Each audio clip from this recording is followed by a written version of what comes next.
कि हम हैं महाकाल के दीवाने, सबके सब पागल हैं प्यारे, कि बस महाकाल के आदेश का इंतजार है, कि बस महाकाल के आदेश का इंतजार है। जिस दिन आदेश आएगा उस दिन बताएंगे कि हम खामोश क्यों थे, कि जिस दिन आदेश आएगा उस दिन हम बताएंगे कि हम खामोश क्यों थे, क्योंकि हम हैं महाकाल के दीवाने, सबके सब पागल हैं प्यारे।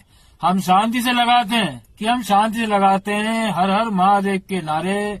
सबका साथ सबका विकास चाहते हैं, सबका साथ सबका विकास चाहते हैं। इसलिए जान के भी अनजान बन जाते हैं और खामोश हो जाते हैं। इसका मतलब ये नहीं कि हम डर जाते हैं।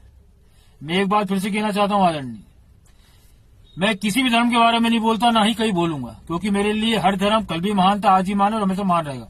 मैं इंसान को इंसान समझता हूँ बस। आप भी याद रखें। राधे राधे।